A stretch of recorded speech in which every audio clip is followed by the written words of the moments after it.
last day of this year's snowboarding season, Tammy twisted her elbow pretty badly. It swelled up real good and she couldn't move it all the way, and after a few days it hadn't gotten better, so we decided to call an orthopedic. And you know how that goes, x-rays and MRIs. The ultimate decision was that she had probably dislocated it very briefly, like it just popped out and popped back in, and it strained a few things and there was a teeny little bone chip, but it was in the right place, and so everything should be okay. Ultimately, they just prescribed her an elbow brace. Earlier this week, Tammy picked up her brace, which turned out to be this huge exoskeleton thing that locked her elbow at a 90-degree angle where she couldn't move. We already knew from earlier that if she immobilized it, it hurt a lot worse. And in only half a day in this ridiculous RoboCop getup, her arm hurt more than it did when she injured it. Hello, robot woman. Help me! Help you what? Get this thing off! So we called the doctor to see if maybe this was the wrong one, if there was some kind of mix-up, and no, this was what he prescribed because it is the recommended treatment for a dislocated elbow. But her elbow's not really dislocated, it just popped out and popped back in. It's not like it had to be set or torn or, it's not that big of a deal. Plus, he was giving me these conflicting statements about, well, it needs to be immobilized so that the tendons can tighten up, but we have to keep it moving so the tendons don't tighten up, and after a while I was just like, look, this can't be right. I finally got down to the root of the matter. If she were to twist it again and dislocate it again, then she could do a lot of damage, and basically, he was covering his butt.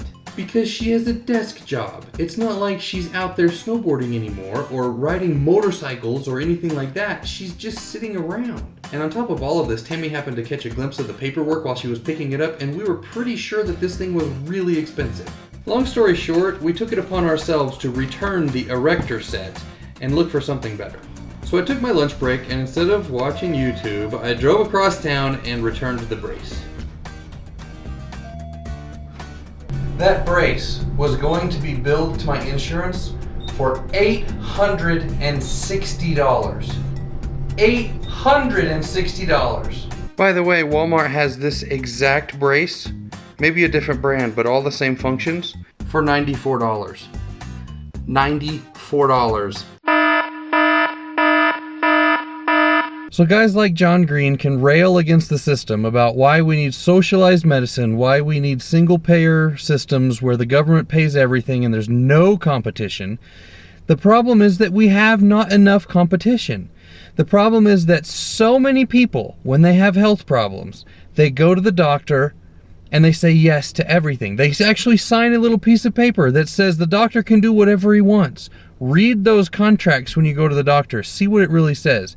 It says the doctor can do, number one, whatever he wants, and number two, your insurance will pay for whatever he does. So you as the consumer never see or never pay attention to what you're paying, to what your insurance company is paying. So the doctor can raise his price all he wants. The insurance company can negotiate with the doctor, but their price is still really high. That $860 for that brace was the negotiated insurance price for a $100 brace. We have a high deductible health savings account based insurance plan. So what that means is I see the bills and I see how much everything costs and every little $5 aspirin tablet, and I get to say, no, you know what? I'm not paying for that. I don't need it. Here, take it back. Don't give me that treatment. Or, I tell you what, you need me to get an MRI? Let me go and shop around and find the best place to get an MRI where it costs $600 instead of $3,000. That is what will fix our healthcare system. Personal accountability. Sorry about that, but I feel better. See you tomorrow.